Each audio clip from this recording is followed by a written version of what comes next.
איש שם אדוני מבורך מהטוב ועד הלא... מה זה? What is this? Tree? Yes, this one. This is tree? ברוך אתה אדוני אלוהינו מלך העולם בורא עצי בשמים. Amen. תודה. We are on the 10 remembrances and we are number 9. 9 is God give us strength to succeed. It's something we have to remember every day, but we need reminders because we think that we build everything with our hands, our own wisdom. We do everything ourselves. Sometimes God want to give you a wake-up call, slap you in the face and leave you with your imagination. And then you find out that you're so down, you can't do anything, and you cry to Hashem, and you could do that before. Just say, Hashem, everything is from you. My success is from you. God give us a strength to succeed. Number 9, something we remind ourselves every day. We must thank Hashem for all of our success in every fact of our lives. We must not be ungrateful or arrogant, thinking that our achievements are due to our own or to our personal prose, right? Efforts. Or wisdom. You know how many wise people failed? You know how many? All of them it's out of arrogancy. Remember, the economy fell a few times. It's fluctuated. The market fluctuated, right? But it just happened 10 years ago or in 20-something years ago. Where is all the economic experts, all the bankers? Yeah. Bank lost billions with B. Some says trillions were lost. Yeah. What happened? Nobody saw it? Where are all the wise people, all the experts? It's all out of arrogancy, and this is what I want you to focus now in the next few minutes, because our arrogancy can lead to a disaster, and sometimes it's so great that one cannot recover from this disaster to the rest of his life. And it all happens because you think you are the one who brings the blessing to yourself. Because listen, I'm a great scholar, I've learned Torah, I'm studying Torah every day, and I'm teaching Torah, or I'm supporting this and helping that, and I'm so important. Without me, who's going to support the family? Who's going to help this and that? And Hashem wanted to show you that you are not supporting anybody. You're just a pipe. You're just a channel that Hashem is. You're blessed that it's going through you.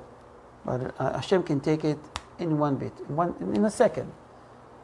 It can change in your health one little thing, and everything is done. It's gone. Great people that we know that. What's the name of the guy that built Apple? Steve something. What is it? Steve Jobs.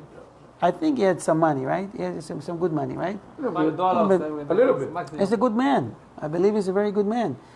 As much as he helped people or helped the world in different ways, all the money he has couldn't save him, couldn't help him. And everybody saw it. Everybody heard about it. And it's for us to learn. Don't be arrogant, because arrogancy can lead to a fatal condition, state, whatever you want to call it. Yes.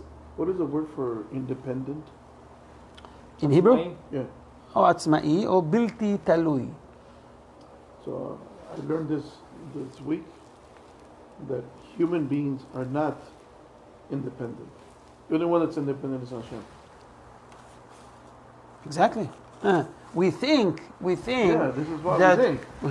We're independent and we're not.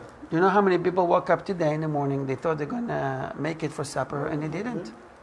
Either at the morgue or at the hospital, God forbid. Sure. So this is a reminder on a daily basis to all of us. You want Hashem to be on your side, and you want Hashem to bless you, but you just need to recognize it and to remind yourself. Hashem knows what you believe, but you need to remind yourself, Hashem, whatever I make today is from you. And Todah Rabba, I want to thank you. But people think that I did. One guy came to before Rabbi Israel Salanter and says, Rabbi, I don't understand. Everybody's stepping on me. Everybody is treating me. So he told him, Rabbi told him, please, maybe you should try not to spread yourself all over. You're all over the room. You feel like you own everything.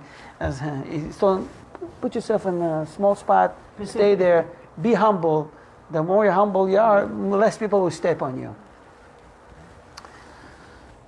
Rabbi Yosher Ber went to visit one of the greatest scholars of Israel, and he saw that the rabbi's house that he just finished to build is a very small house, and this is a great rabbi. A lot of Hasidim was following him. And he said to him, Rabbi, I see that this is a small house, not what I expected. So the rabbi told him, I'll give you a small advice. When one feels that the house is too big, maybe he should make himself smaller, then the house will become bigger. If you think you're a big shot, you need a big house. Just a small advice. He's saying that Shiviti Hashem lenegdi tamid ki miyimini bal emot. It says in Tehillim that you should place Hashem before your eyes all the time. And then if you have that, you get him as a supporter, as a shepherd. Hashem ro'i, God is my shepherd. Look, so I should not. If you make Hashem your shepherd, then he will treat you as his own sheep, his own creature. But the problem starts when people don't understand and interpret situations in life as things that it comes from Shamayim against them. What I mean? They despair, and they get anxiety, and they get afraid, and they get a lot of issues because things are happening to him on a daily basis. And I will tell you a small fable, and maybe you understand that with what I'm about to say. It's kind of like someone standing before the king. For a king. He's talking with the king, and all of a sudden, someone comes and boom, slapping this guy. Could be one of two things. Either the king sent him to slap you in the face, so what are you going to do? I don't do anything about it. It's from the king. Or this guy did something on his own. It was disrespect to the king. The king will take care of him. The king was in the middle. You understand, right? Mm-hmm. Exactly. Take this fable to our own life. We are before Hashem. If someone slaps us, something happens to us, maybe it's from Hashem. What are you going to do about it? And if it's not from Hashem, let Hashem take care of it. Let Hashem deal with that. It could be one of the two. This is why Hashem, you would expect that Hashem will reveal himself before Moses on a great event or on a very special place on the mountain of the Everest, I don't know. But it turns out Hashem revealed himself before Moses in a burning bush, small bush. What's the meaning of it? Everything happens for a reason. The Torah wrote about it for us to learn that Hashem chooses this small bush and not in a high trees or big tree or eucalyptus, I don't know, is to tell Moses, right now, my people are in distress. They are slaves in Egypt. They're under hard labor and they're suffering. And I wanted to tell you that when my people are suffering, I'm suffering too. I'm in this bush with thorns and very low, meaning I'm with you. Even in the most horrible time, Hashem is with you. People, when they succeed, they feel that's the problem with people. What's the problem with people? When they succeed, they say, you know what? Baruch Hashem, I did it the right way. I'm a great speaker. I know how to sell. I know this. But when they lose, what they say? It's all from Shamayim. They blame it on Shamayim. When they do good, it's them. When it's bad, it's all from Hashem. It's all from Hashem. It should be the other way around. Yeah. All the time. It's from Hashem now. It's from Hashem then. Yeah. We take credit only when we do good. Right? Arrogancy. We're not going to give credit to Hashem. A humble person will say, Hashem, my success is from you. My failure, it's a punishment. I understand. I'll fix it. I correct it. As soon as you find out the problem, Hashem will remove this curse from you, this problem, this issue from you. Hashem says, you got it, fine. Take it away from him. No, that's what David HaMelech said, right? Hashem gives, Hashem takes. No, that's Yom. Hashem was Natan, Hashem Lakach. Yeah. It's Hashem Yom. gives you. Yeah, Hashem gives you. But Hashem also takes from you. Everything is from One Hashem. of the reasons why Such a Moshe Rabbeinu was chose to Iraq was because he was humble also. Exactly. What Rini is saying is that Moshe Rabbeinu got this greatness in great midah in him because he was the most humble person on earth. And in order to be such a believer, you have to be with joy all your life. Because we know there's one rule about prophecy. That you can get prophecy only when you are joyful, when you are joy. If you're distressed, if you're down, prophecy is not going to rest upon you. Exactly. There's a great mitzvah to be in simcha at all time. So how do we know that Moshe Rabbeinu was with joy 24/7? Hashem spoke to him all the time. 24/7. Because he was humble. So he must be with joy 24/7. Who can do that? Only Moshe Rabbeinu. It's the highest level of prophecy. People that in a certain stage at their job or in a position, they feel hotshot. They feel, I did it, I made it. You remind me about Rabbi Mordechai Eliyahu. Rabbi Mordechai Eliyahu used to be the chief rabbi of Israel. He passed away on 2000, like 10 years ago, 2010. That was 25 of Sivan. Mordechai Eliyahu was, a lot of books was written on his Hanhaga, his ways these days. It's a great rabbi, tzaddik from Yerushalayim.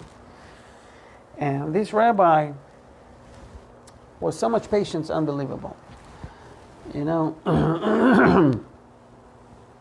A guy heard in one of the classes that people has to be with patience at all times and respect everyone and treat them with respect and so forth and so on.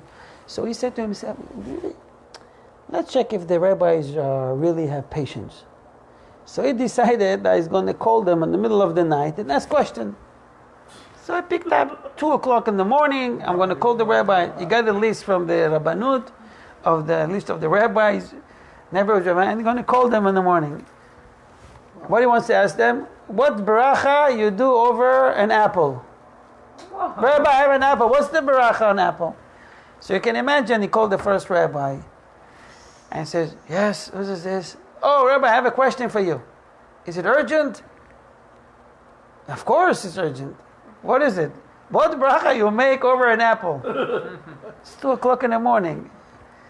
Are you crazy? Call me this time. Call me in the morning. The next rabbi, again, the next rabbi. He called some other rabbis. All of them were, is that urgent? 2 o'clock at night?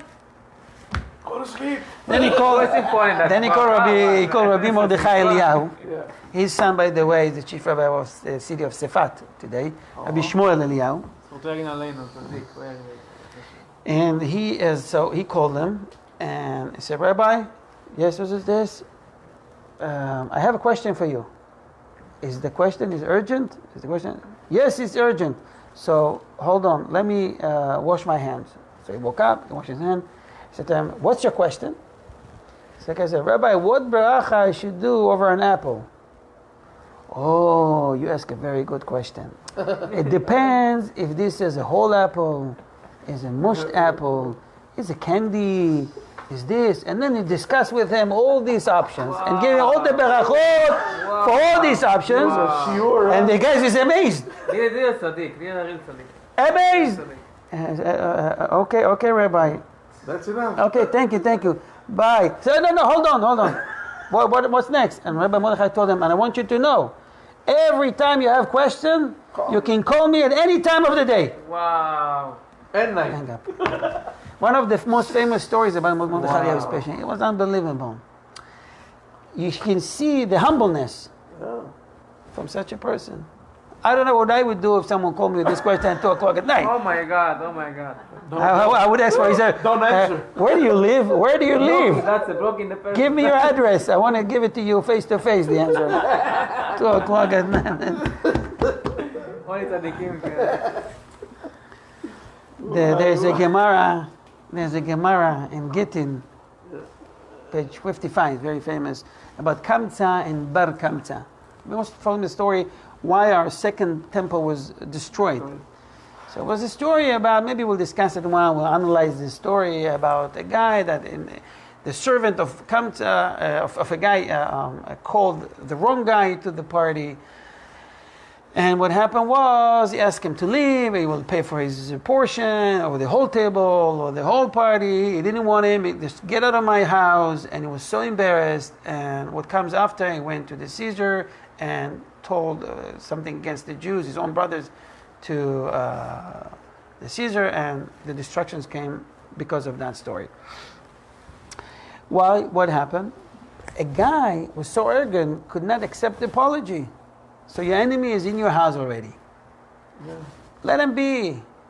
More even difficult to understand, it was a lot of wise people there, a lot of great rabbis. Why you didn't interfere?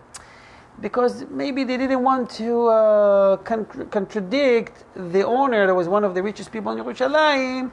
They want to be still friend with them. So all this calculation against Torah and against it leads to a destruction. Amen. It was a pure hatred. We should have ahavat chinam. We should have love to everyone, even for no reason. You know, there is someone asked me the other day, so Rabbi, what should I do to work on my arrogancy? So, first of all, the advice we've learned from the Orchot Tzadikim is, the first step is shtika. Be silent when someone talks to you or against you. First step. Secondly, tefillah, prayers. What do you mean? Prayers is really, that's why I don't think God is really listening to me. You know how many times I pray to Hashem? Nothing really works for me. You know, there is, this is wrong. It's really, really bad when someone feels something like that.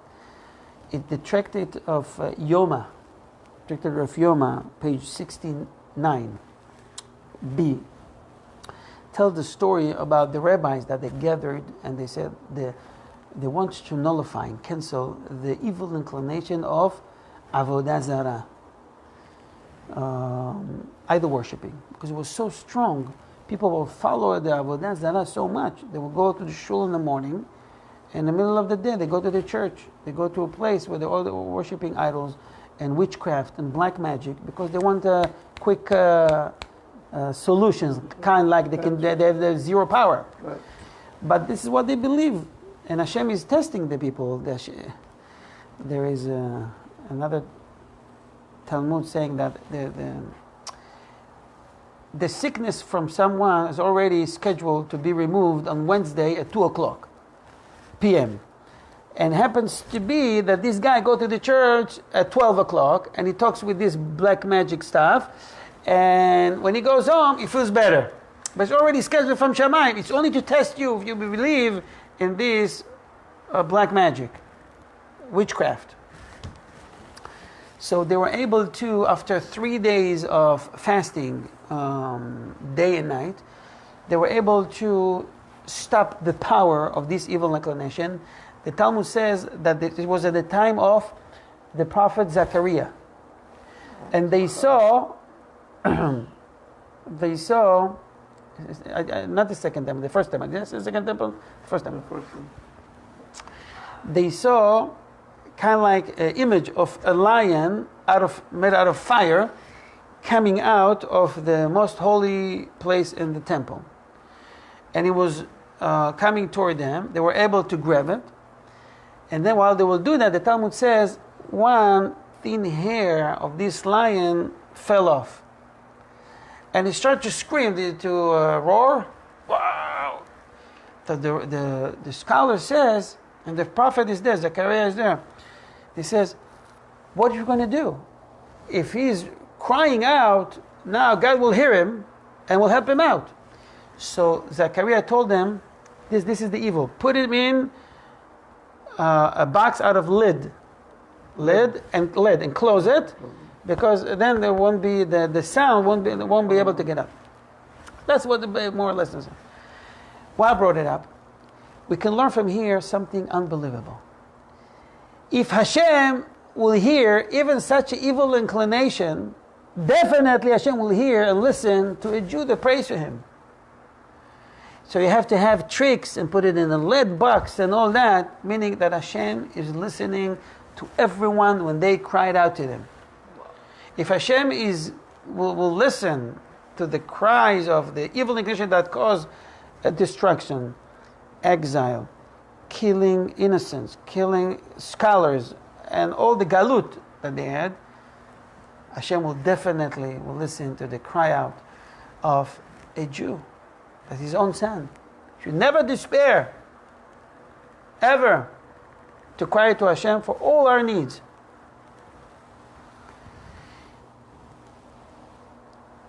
I will conclude maybe with saying that